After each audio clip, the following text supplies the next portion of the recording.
नमो बुद्धाय. माझ्या प्रिय आणि गुणी मुलांनो, संडे धम्मा स्कूलमध्ये आपले मनापासून स्वागत. My dear and meritorious children, welcome to Sunday Dhamma school. मुलांनो, जे आत्तापर्यंत आपण शिकलो ते आपण ओळीने करणारच आहोत. पण त्याशिवाय मागच्या वेळेस आपण मंगलसूत्र, की ज्याला महामंगलसूत्र पण म्हणतात, त्याचा अभ्यास सुरू केला होता.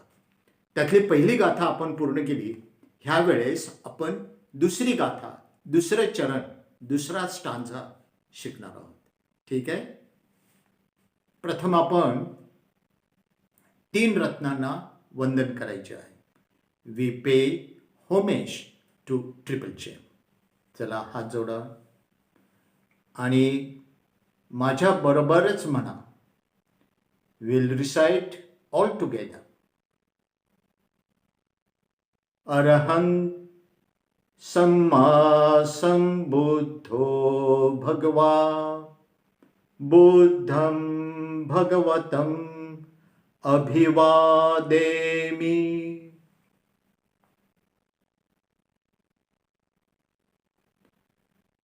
स्वाखातो भगवता धम्मो धम्मं नमस्सामि.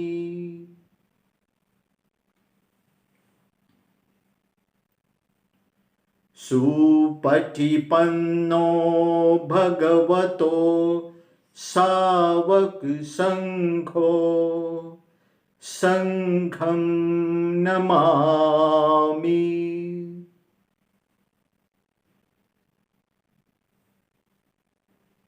वा, छान. आता आपण 3 रत्नांना शरण जायचं आहे. We have to take refuge in 3 in triple chain. तर चला हात जोडा आणि आपण सगळ्यांनी एकत्र म्हणायचं आहे. Will recite all together. नमो तस्स भगवतो अरहतो सम्मा संबुद्धस्स. नमो तस्स भगवतो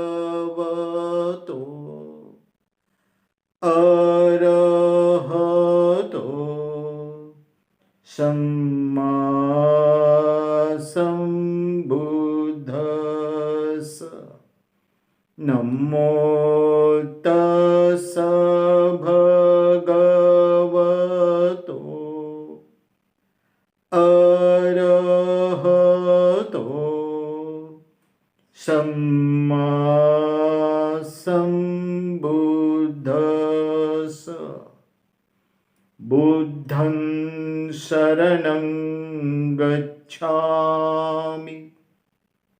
धम्मं शरणं गच्छामि. संघं शरणं गच्छामि. द्वितीयंपि बुद्धं शरणं गच्छामि.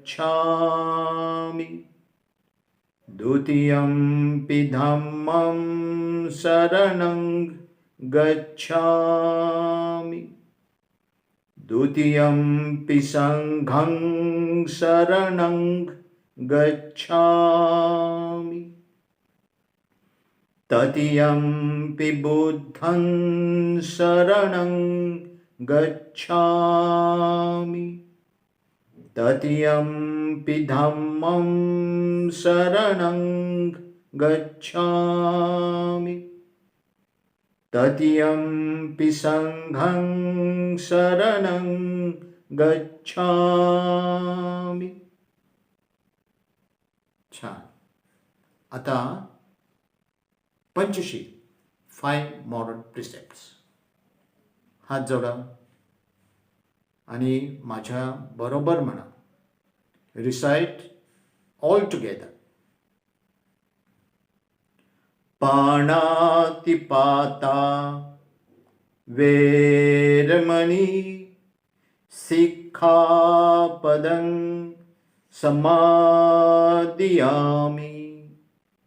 अदिन्नादाना वेरमणि सिक्खापदं समादियामि अब्रह्मचर्या वेरमणि सिक्खापदं समादियामि मूसावादा वेरमणि सिक्खापदं समादियामि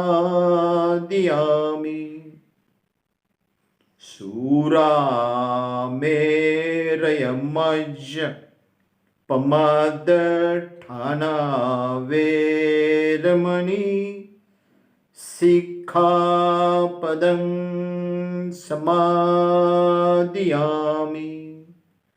साधु साधु साधु.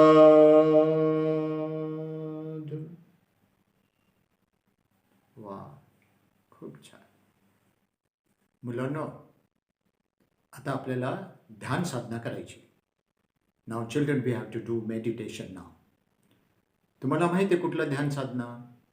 तर आनापानसती. आत येणारा श्वास, इनकमिंग ब्रेथ. अपान, बाहेर जाणारा श्वास, आउट गोईंग ब्रेथ. आणि सती म्हणजे सतर्क, अवेअर. ठीक आहे. मागच्या वेळेस आपण बघितलं ते कसं करायचं, तुम्ही पूर्ण शिकलेला आहात. आता आपण प्रत्यक्ष ध्यान करायला सुरुवात करूया. ठीक आहे. Now it start doing meditation. तर मुलांनो, पहिल्यांदा शांतपणे मांडी घालून बसा. मान, पाठ, कंबर सरळ ठेवा. Now children, sit in the folded legs in a very comfortable posture. Keep your back and neck straight. Then काहीही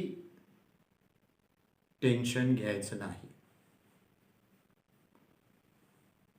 नो टेन्शन. Be relax.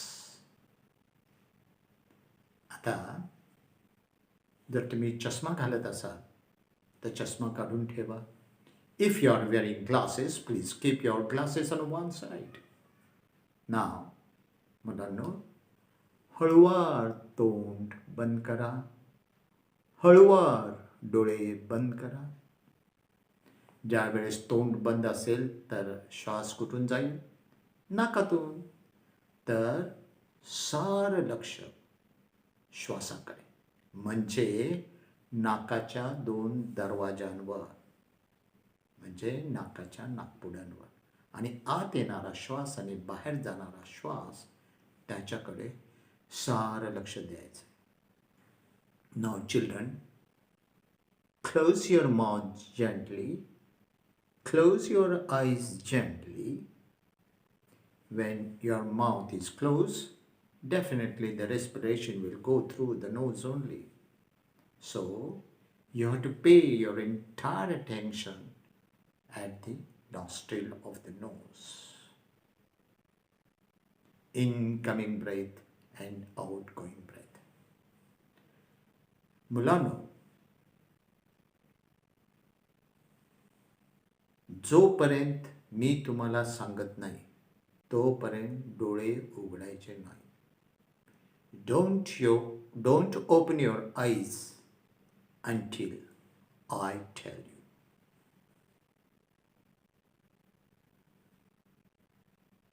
मुलांनो, श्वास कसा पाहिजे? एक तर नैसर्गिक. It should be natural. म्हणजे तुम्ही बसला आहात, तुम्ही उभे आहात, तुम्ही झोपला आहात, तरी श्वास चालू आहे की नाही? तर तसा आपोआप येणारा आणि आपोआप जाणारा श्वास, त्याला काय म्हणायचं? नैसर्गिक श्वास. तर आपल्याला आपोआप येणारा आणि जाणारा श्वास बघायचा.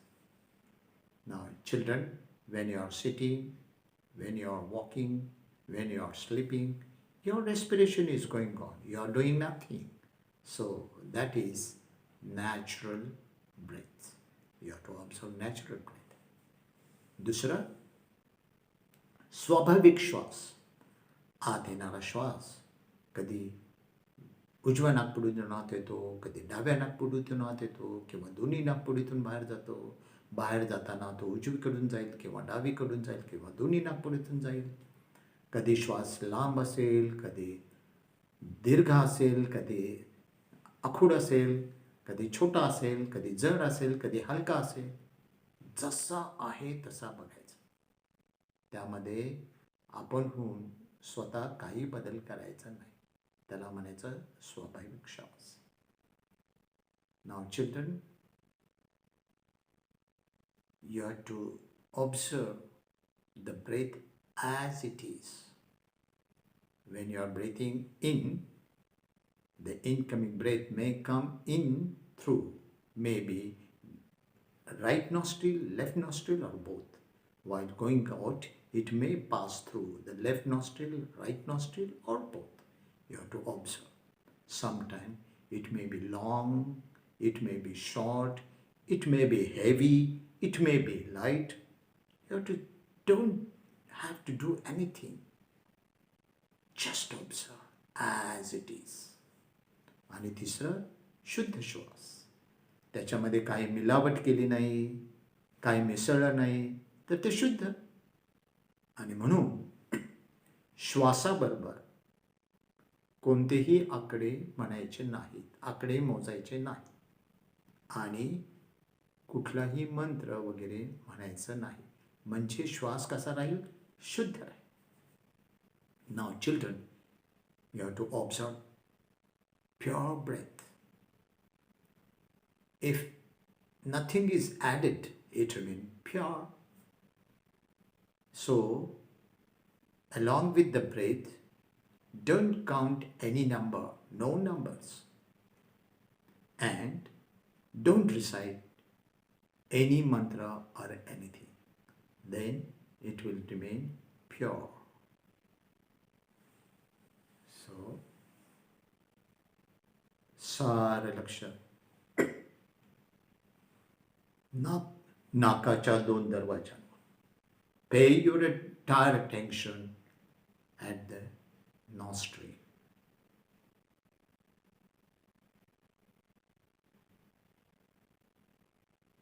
समजा पाठ झुकली तर घाबरायचं कारण नाही. लक्षात आलं तर परत मान, पाठ, कंबर सरळ करायची. समजा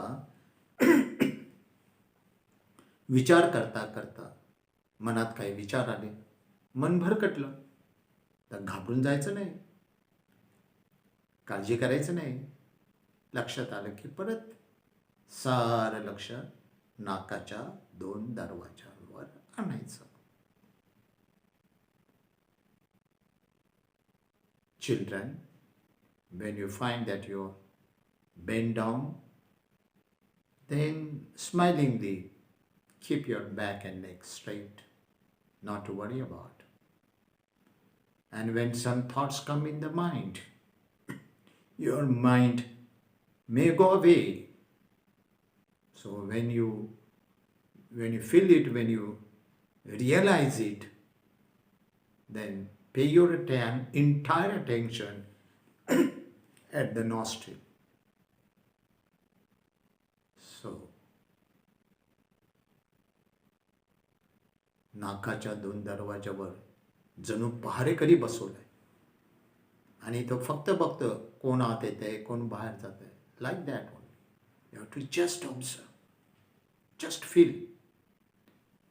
मुलांनो, just like a watchman sitting and just observing. Somebody has come, somebody has gone. So similarly, you don't have to do anything, just observe. Just observe and feel.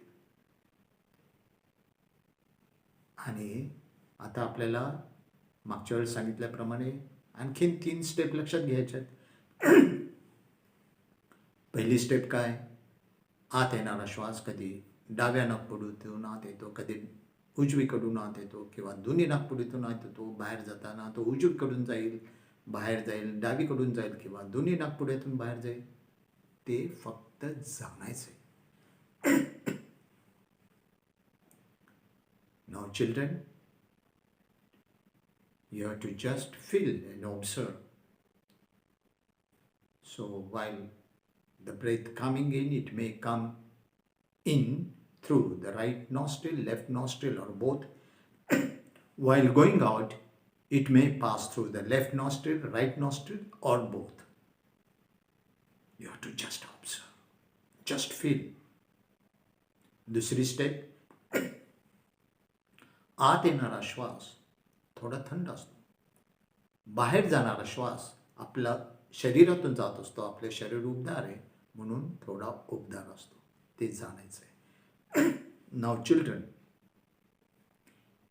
you will feel that incoming breath is little cool, and outgoing breath, when it pass through our body is warm one.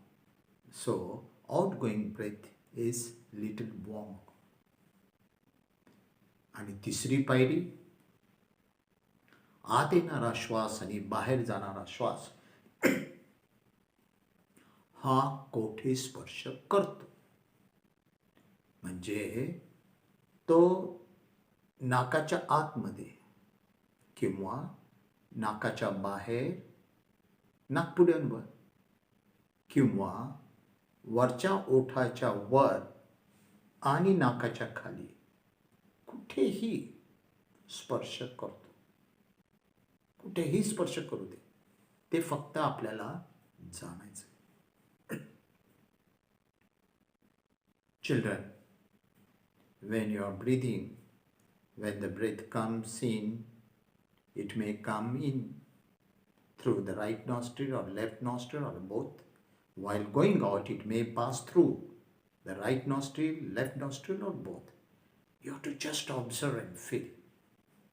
That is the first step. Second step, the incoming breath is cooler, little cool, and outgoing breath, when it passes through our body is a warm one.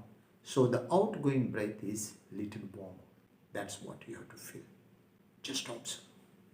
And the third step, the respiration, incoming breath and outgoing breath, it touches.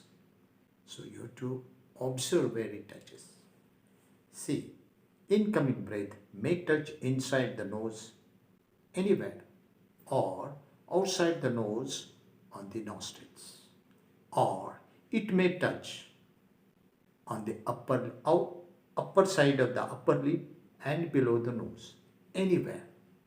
So you have to just feel the touch.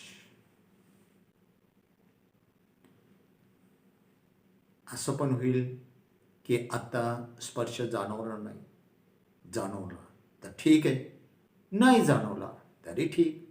कारण जसं मन शांत होईल, शरीर स्थिर होईल, तुम्हाला जाणवायला लागेल. आज किंवा उद्या किंवा काही प्रॅक्टिस केल्यानंतर कालांतराने, काही दिवसांनी, काही काळजी करायची नाही, प्रयत्न करत राहायचं. Very good. Now children, if you are feeling the touch, it's well and good. If you don't feel the touch, it's also good. Because when your mind becomes calm and your body becomes steady, then you start feeling it. Oh, after some practice, after few days, or in future any time, you may feel it. Not to worry about. The सार लक्ष नाकाच्या दोन दरवाजा. Entire attention at the nostrils. Incoming breath and outgoing breath. आत येणारा श्वास आणि बाहेर जाणारा श्वास. सार लक्ष नाकाच्या दोन दरवाजा.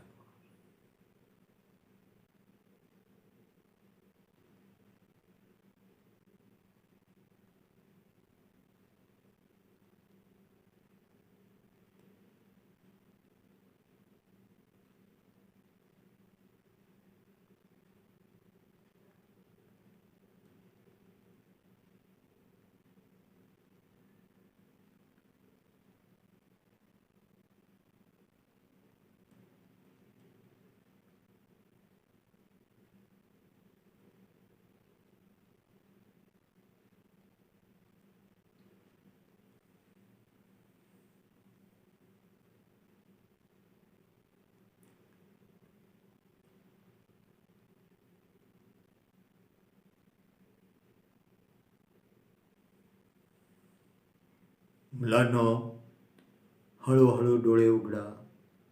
Children, slowly open your eyes.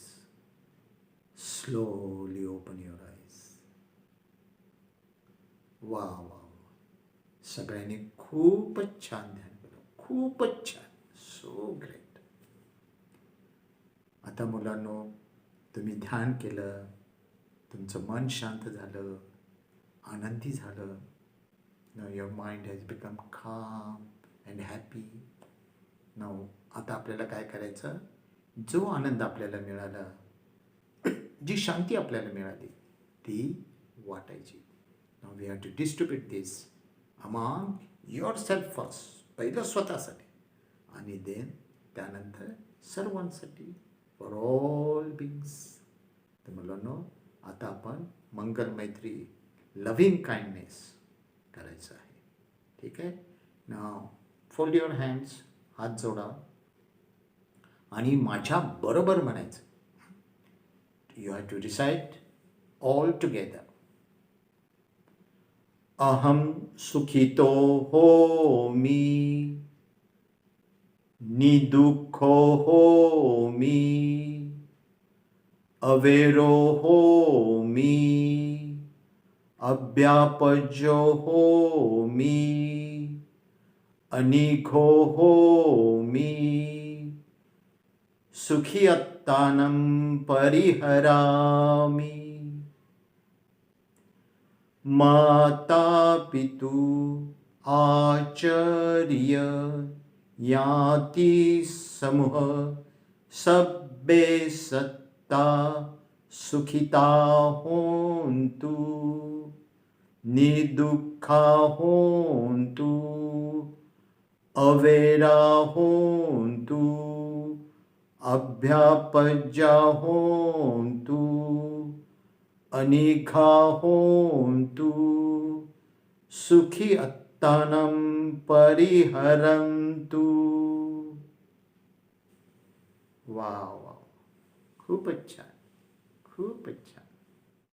मुलांनो, मागच्या वेळेस आपण मंगलसूत्र, ज्याला महामंगलसूत्र म्हणतात, त्याचं पहिलं कडवं, पहिले गाथा आपण पाहिली. आज आपण दुसऱ्या गाथेचा अभ्यास करणार आहोत. तर ती गाथा प्रथम मी म्हणून दाखवतो आणि नंतर आपण त्याचा विचार करूया. पतिरूप देश वासोच पुब्बेच कतपुय्यता अत्तसमाप निधीच एतम मंगलमुत्तमम. तर पतिरूप देश वासोच हे पहिलं उत्तम मंगल आहे. तर त्याचा आपण अर्थ बघूया. पतिरूप म्हणजे पटिरूप म्हणजे अनुरूप, म्हणजे अनुकूल, म्हणजे योग्य. देश म्हणजे प्रदेश आणि ठिकाण, आणि पुढं वास म्हणजे निवास, म्हणजे तिथं राहणे असं पण होईल. तर काय होतं की मग त्याचा पूर्ण अर्थ काय झाला की अनुकूल ठिकाणी म्हणजे योग्य ठिकाणी, त्या प्रदेशामध्ये, त्या देशामध्ये, त्या ठिकाणी राहणे, हा त्याचा अर्थ होईल. म्हणजे आता आपण बघूया की अनुकूल काय आहे. तर ज्या ठिकाणी आपण राहतो तिथं स्वच्छ हवा आहे, प्रदूषण नाही आहे, तिथे राजा किंवा जे शासन आहे ते भ्रष्टाचारी नाही आहे, तिथलं पोलीस, तिथले संरक्षण सगळं व्यवस्थित आहे, आपण जिथं काम करतो तिथं वातावरण चांगलं आहे, अन्न वस्त्र, राहण्यासाठी घर व्यवस्थित आहे, मुलांसाठी शाळा आहेत, तिथं उत्तम शिक्षण आहे, नैतिक शिक्षण आहे, कॉलेजेस आहेत, आणि आपण ध्यान साधना करू शकतो, शील समाधी प्रज्ञाचा अभ्यास करू शकतो, आणि आपल्या आपल्या धर्माचं आचरण करायला तिथे मुभा आहे. तर त्याला अनुकूल म्हणतात. आणि तर त्याच्यावरून मला एक सगुण कथा आठवली, जातकथा आहे. तर ह्याच्यामध्ये काय की बोधिसत्व पक्ष म्हणून जन्माला आले आणि आपल्या एका प्रचंड मोठ्या झाडावर ते विहार करत असताना, राहत असताना, ते मोठे झाल्यावर आपल्या गुणांनी ते त्यांचा सगळ्यांचा राजा झाले.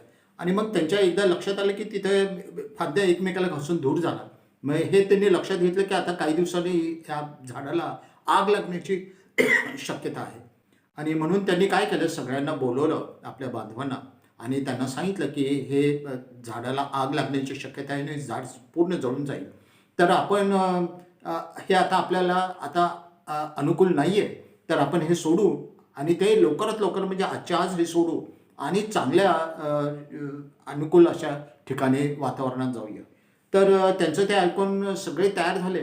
पण त्यातूनही काही असे स्वतःला अतिशहाणे समजणारे त्यांनी त्यांना विरोध केला आणि म्हटलं, अरे नुसतं धूर आला तर लगेच काय झाड जळतं का, आम्ही कसं आता इथून निघणार, आम्ही आता काय उगाच धावपळ करणार नाही.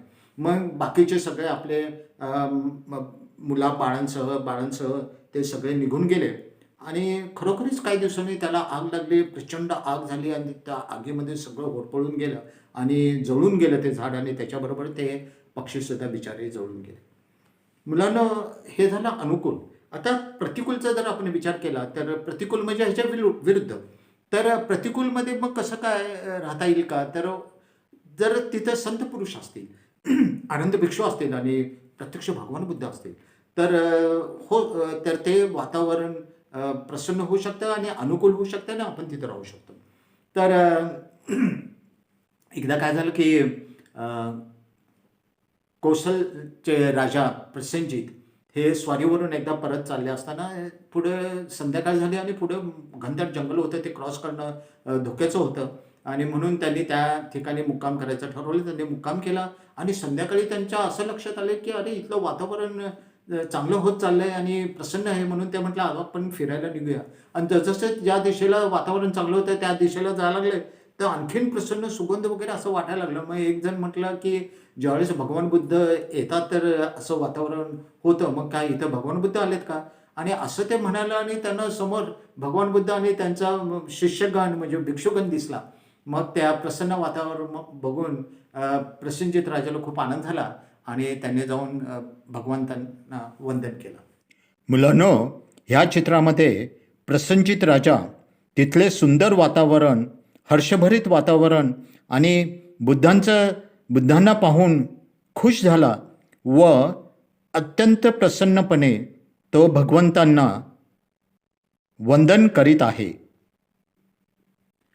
आता आपण बघितलं त्या पूर्वीच्या कथा आणि पूर्वीच्या गोष्टी बघितल्या. आत्ताच्या काळामध्ये म्हणजे एक आठवण आहे की घडलेली घटना 2 वर्षापूर्वी म्हणजे जुलैमध्ये 2018ला थायलंडच्या उत्तर भागामधला चेंगराई नावाचा प्रदेश, तिथे काय झालं की 12 मुलं म्हणजे त्यांचा ग्रुप 11 ते 16 वर्ष वया गटाचा ते फुटबॉल खेळायला आले मैदानावर आणि त्यांचा कोच पण त्यांच्या बरोबर होते. ते 24 वर्षाचे होते आणि नंतर फुटबॉलची प्रॅक्टिस झाल्यानंतर त्यांच्यापैकी एकाचा वाढदिवस होता म्हणून त्यांनी ठरवलं की आपण आता ट्रिपला जाऊ. म्हणून ते सायकल घेऊन तिकडे ट्रिपला गेले. तिथं एक मोठा डोंगर होता म्हणजे पर्वत होता आणि तिथं एक केव्ह आहे. तर त्या केव्हमध्ये ते आनंदाने गेले त्याचा वाढदिवस साजरा करण्यासाठी. तिथं गेल्यानंतर ती केव्ह कशी होती म्हणजे ते गुहाचं आणि जवळजवळ किती किलोमीटर आतमध्ये. मग ते आतमध्ये गेल्यानंतर जवळजवळ 4 किलोमीटर आत गेल्यानंतर तिथं पटाया बीच सारखा एक चांगला भाग आहे, तिथे ते थांबले आणि तिथलं वातावरण एकदम बदललं आणि प्रचंड पाऊस सुरू झाला आणि इतका ज्याला ढगफुटी वगैरे म्हणतात तसा पाऊस सुरू झाला आणि जिथे ते थांबले होते तिथं पाणी भरायला लागलं आणि ते असुरक्षित झाले. म्हणून ते आणखीन आतमध्ये गेले.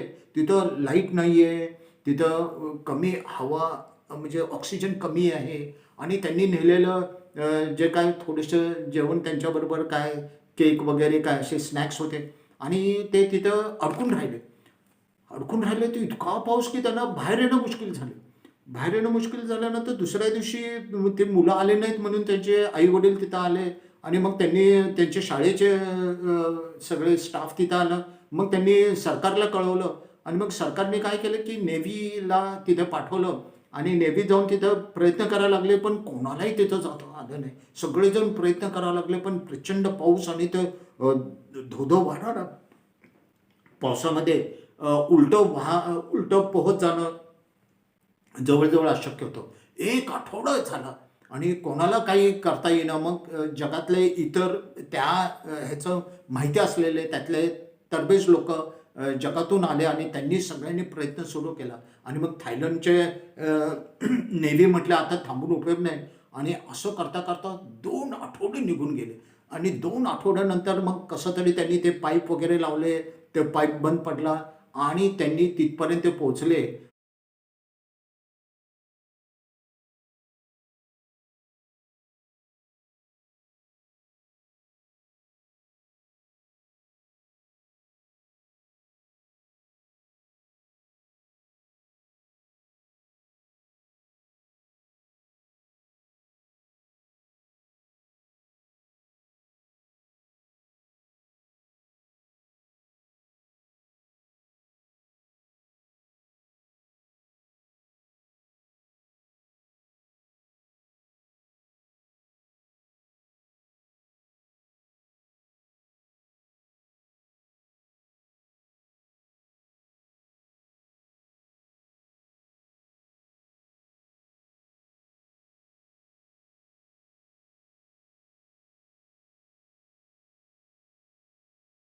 आणि सगळ्यात आश्चर्याची गोष्ट म्हणजे ते सगळे जिवंत होते आणि त्यांना ते सगळे सुखरूप त्यांनी वाचवलं.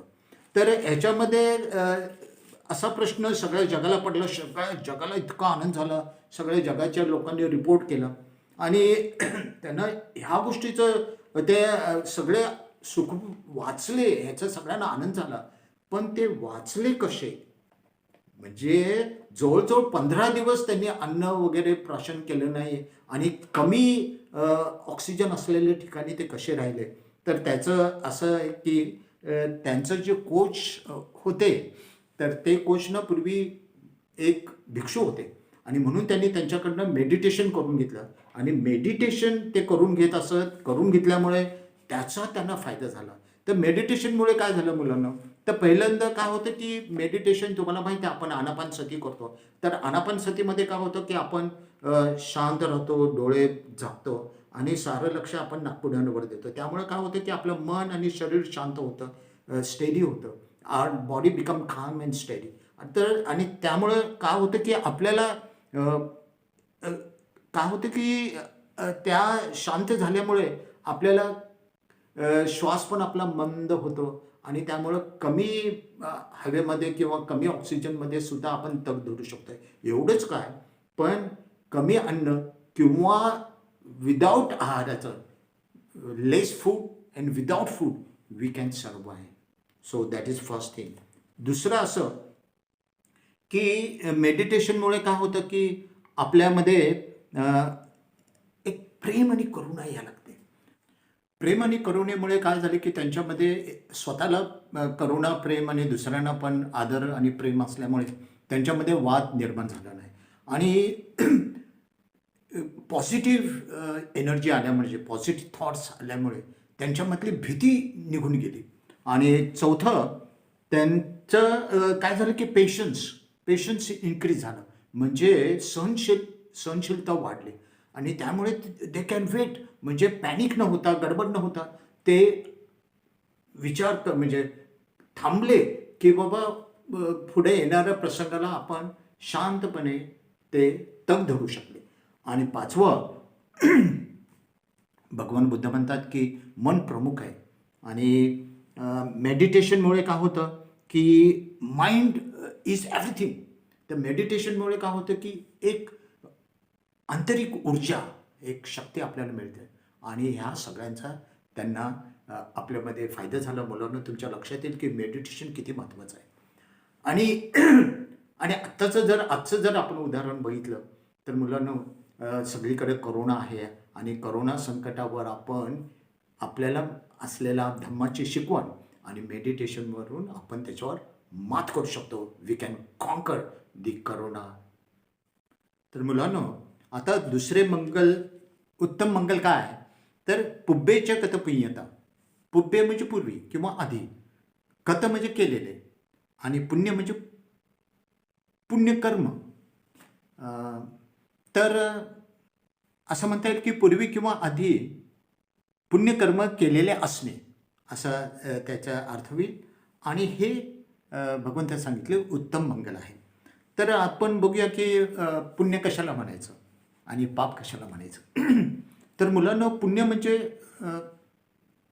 सदाचार म्हणजे स म्हणजे चांगला आणि आचार म्हणजे आचरण म्हणजे वागणूक म्हणजे ज्याची वागणूक चांगली आहे त्याला आपण काय म्हणतो तर शरीराने वाणीने शरीराने आणि मनाने जो चांगलं वागतो त्याला आपण काय म्हणूया सदाचार.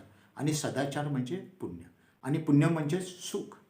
तसंच त्याचं उलट दुराचार म्हणजे दूर म्हणजे वाईट आणि आचार म्हणजे वागणूक म्हणजे वाईट वागणूक म्हणजे वाणीने शरीराने आणि मनाने वाईट वागणं म्हणजेच दुराचार आणि दुराचार म्हणजेच पाप आणि पाप म्हणजेच दुःख. आता काय होईल की आता पूर्वी केलेलं किंवा आधी केलेलं पूर्वी केलेलं पुण्य असणे. मग आता पूर्वी केलेलं पुण्य ते कसं आपल्याला समजणार. तर आपण आपल्या सोप्या भाषेमध्ये असं बघूया की जसं की तुम्ही पहिलीमध्ये शिकता तर पहिलीमध्ये काय तुम्हाला शिकवतात अ ब क ड ABCD 1 2 3 4 1 2 3 4 असं शिकवतात. आणि मग ए फॉर ॲपल आणि ब फॉर ब म्हणजे बदक वगैरे आणि मग ते झाल्यानंतर मग तुम्ही दुसरीत जातात. तर तुम्हाला असं समजलं जातं की पहिलीतला तुम्हाला अभ्यास तुम्ही केलेला आहे. तुम्ही जर चांगला केलेला असेल तर दुसरीमध्ये तुम्हाला चांगलं अभ्यास करता येतो. मग दुसरी झाल्यानंतर तिसरीमध्ये, तिसरी झाल्यानंतर चौथीमध्ये, मग चौथीत गेल्यानंतर तिसरीचा अभ्यास जर तुमचा चांगला असेल केलेला तुम्ही मनापासून तर त्याचा तुम्हाला फायदा होतो. तर जसजसं वरच्या वर्गात जातात त्या आधीच्या वर्गात केलेलं तुमचा अभ्यास तो त्याचा बेस होतो आणि त्याच्यातून तुमची आणखीन प्रगती होते. तर असं आपल्याला असं म्हणता येईल की ते पूर्वी केलेलं आपलं चांगलं कर्म असं पण आपल्याला म्हणता येईल आणि त्याचा आपल्याला होणारा फायदा. दुसरं असं की समजा एखाद्याने खूप वाईट काम केलेलं आहे पाप केलेलं आहे आणि तो म्हणतो आता मी चांगलं काम करेल म्हणजे जेवढं पाप केलं तेवढंच जर मी पुण्य केलं तर पाप वजा पुण्य शून्य होऊन जाईल म्हणजे अकाउंट आपला जमा खर्च पूर्ण होईल. पण तसं होत नाही. आपल्याला माहिती आहे की पुण्यिका थेरी म्हटली की बाबा पाप काय धुवून टाकता येणार नाही. म्हणजे का होतं की पापाचे परिणाम येणारच वाईट परिणाम आणि पुण्याचे चांगले परिणाम येणार. म्हणजे चांगल्या कामाचे चांगलं फळ आणि वाईट कामाचं वाईट परिणाम. तर मुलांनो आता पुब्बेचं कथपुय्यता मग हे कसं काय तर आपल्याला 2 उदाहरणं घेता येतील.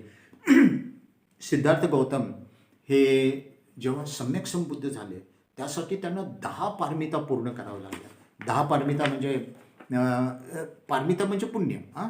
तर ते काय आहे की पहिलं आहे दान, नंतर शील आहे, नंतर अधिष्ठान आहे, निष्क्रमण आहे, वीर्य आहे, खंती आहे, सच आहे, पय्या आहे, मेत्ता आहे आणि उपेक्षा. ह्या पारमिता जेव्हा पूर्ण केल्या तेव्हा ते सम्यक संबुद्ध झाले. आणि शिवली हे जे बनते शिवले आहेत तर ह्यांचं वैशिष्ट्य म्हणजे त्यांनी एवढं पुण्य केलेलं होतं एवढं लोकांचं हे होतं की त्यांच्यावर सगळ्यांचं इतकं आदर्श आणि प्रेम होतं की ते जिथं पण जातील ना तिथं त्यांना उपासक म्हणा कोणीही इतकं भरभरून दान द्यायचं त्यांना दान मिळायचं. तर जे त्यांच्याबरोबर जायचे जे त्यांच्याबरोबर असायचे त्यांना नेहमी त्यांच्याबरोबर असं भरपूर म्हणजे कुठल्याही प्रदेशात गेलं तरी त्यांना भरपूर अन्न भरपूर दान मिळायचं. तर हे त्यांचं वैशिष्ट्य आहे. तर ते पूर्वीच्या कर्माचं ते फळ आपल्याला म्हणता येईल. मग मुलांनो ह्या चित्रामध्ये भंते शिवली दिसत आहेत आणि त्यांचं पात्र अगदी पूर्ण भरभरून गेलेलं आहे असं दिसतंय. तर ते त्यांचं पुण्यकर्म आहे. तर मुलांना प्रश्न असा निर्माण होतो की आपल्यामध्ये मग हे पूर्वीचं पुण्यकर्म आहे का. तर आपण जर थोडं बारकाईनं बघितलं तर आपल्याला लक्षात येईल की आपल्याला मनुष्य जन्म मिळाला इतका महत्त्वाचा मनुष्य जन्म मिळाला. दुसरं असं की डॉक्टर बाबासाहेब आंबेडकरांमुळे आपल्याला बुद्ध धर्म मिळाला आणि इतकं महत्त्वाचं आपल्याला बुद्धांचं शिकवण म्हणजे धम्म मिळाला आणि त्या धम्माच्या शिकवणीतून आपण आणखीन महत्त्वाचं म्हणजे आपल्याला शुद्ध स्वरूपात ध्यान साधना मिळाली. तर ह्याला आपल्याला म्हणता येईल की पुब्बे चकत पुण्यता आणि हे एक उत्तम मंगल आहे.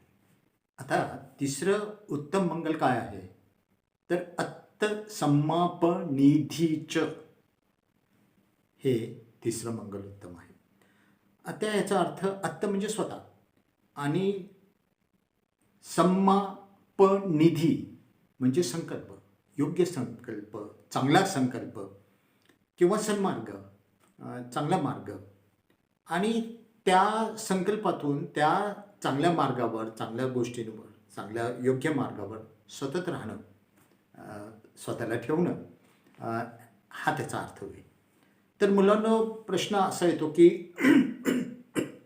चूक कुठं होते. तर तुम्हाला माहिती आहे की आपले कान, डोळे, नाक, जीभ, त्वचा, हे जे 5 इंद्रिय आहेत त्याच्या साहाय्याने आपण ज्ञान मिळवतो. म्हणजे ऐकून घेतो, फळ्यावर लिहिलेलं पाहतो, नंतर आपण लिहून घेतो, मग मोबाईलमध्ये बघतो किंवा इंटरनेटवर जाऊन पाहतो आणि ज्ञान मिळवतो. म्हणजे आपण जे ज्ञान मिळवतो ते कसं आहे, तर बाहेरचं आहे, बाहेरून घेतो. त्यामुळं आपण कसं आहे, बहिर्मुखी, बाहेर बघणार आहे. आणि त्यामुळे काय होतं की आपलं लक्ष स्वतःकडे नाही आहे, आपल्याला माहीतच नाही आपल्याकडे बघायचं, आपण दुसऱ्याकडेच बघतो. आणि मग त्याची चूक झाली का, अरे बघ चुकलं, आणि त्याला दुरुस्त करायचा आपण प्रयत्न करतो. तिथंच आपली शक्ती वाया घालवतो आणि तो काय आपल्या अधीन नाही, तर तो सुधरेल असं काय खरं नाही. मग राहतं काय की माझ्या चुका मला कळत नाहीत, मी म्हणतो मीच बरोबर आहे, आणि मग ते आयुष्यभर त्या चुका माझ्या बरोबरच जातात. तर हा झाला एक भाग. दुसरं असं की समजा सुखदुःखाचा प्रश्न आला, तर आपण काय करतो की बहिर्मुखी असल्यामुळे आपण पहिल्यांदा काय म्हणतो की वस्तूमध्ये, मटेरियल गोष्टीमध्ये सुख आहे. म्हणजे जर चांगल्या वस्तू जर आपल्याला मिळाल्या तर आपण सुखी होतो, आणि त्या मिळाल्या नाही की दुःखी. किंवा आपण काय करतो की व्यक्तीमध्ये सुख बघायला लागतो. जसं की आई, वडील, बहीण, भाऊ, मित्र हे आपल्याशी चांगले वागतात, आपल्यावर प्रेम करतात. मग आपल्याला काय वाटतं की त्यांच्यामुळे सुख आलं. आणि आपले नातेवाईक म्हणा किंवा मित्र किंवा असे बाहेरचे जर आपल्या मनासारखे नाही वागले तर आपल्याला काय वाटतं, त्यामुळे बघा मला दुःख आलं किंवा ते वाईट आहे असं आपण म्हणतो. पण भगवान बुद्धांनी काय सांगितलं, अरे बाबा, मन हे प्रमुख आहे. तुमच्या दुःखाचं आणि सुखाचं कारण बाहेर नाही, तर मनात आहे. आणि मन हे काय प्रमुख आहे. आणि त्या मनावर ताबा मिळवण्यासाठी, त्या मनाला शांत करण्यासाठी त्यांनी आर्य अष्टांगिक मार्ग दिला आहे. म्हणजे शील, समाधी, प्रज्ञा. आणि शील, समाधी, प्रज्ञा हे तर आपण करतोच आहे. तर शीलासाठी आपल्याला पंचशील दिलं आहे. तर त्यातलं जे चौथं आहे की तुम्ही नेहमी सत्य बोलायचं, खरं बोलायचं आणि मधुभाषी व्हायचं. तर सगळे शील तुमचे पाळले जातील, म्हणजे शीलवान झाला. दुसरं समाधी तर आपण करतोच आहोत. आनापानसती. तर आनापानसतीनं काय होतं की तुम्हाला काय सांगितलं की डोळे, चष्मा असेल तर काढून ठेवा आणि डोळे अलगद बंद करा. म्हणजे डोळे बंद केल्यामुळे काय होतं, जे तुम्ही बाहेर बहिर्मुखी होता ते अंतर्मुखी होता. आणि मग हळूहळू तुम्ही जेव्हा श्वासाकडे बघता, नाकपुड्यांवर लक्ष देता, तर मन शांत होतं, काल्म होतं, स्टेबल होतं, शांत होतं आणि स्थिर होतं. मग आपल्याला करायला लागतं, मन शुद्ध व्हायला लागतं. मग आपल्याला काय होतं की आपले काय चूक आहे ती करायला लागते. तर सगळ्यात पहिलं 4 गोष्टी आहेत. त्यातले सगळ्यात पहिलं की आपल्यामध्ये काय चुका आहेत, जे दुर्गुण आहेत, वाईट गुण आहेत, तर ते कसे कमी होतील हे पाहायचं. दुसरं असं की एखादा दुर्गुण बाहेर आहे, आपल्यामध्ये नाही, पण तो बाहेर आहे, तो आपल्याकडे येऊ नये त्यासाठी काय करायचं, प्रयत्न करायचा, दरवाजे बंद करून टाकायचे. समजा तिसरं की आपल्याला समजलं की आपल्यामध्ये काही गुण चांगले आहेत, तर ते कसे चांगले वाढतील. हां. आणि एखादा गुण आपल्यामध्ये नाही आहे, तो बाहेर आहे, तर तो कसा आपल्याकडे चांगला गुण येईल, म्हणून त्याच्यासाठी दरवाजे उघडे ठेवायचे. ह्या 4 गोष्टी.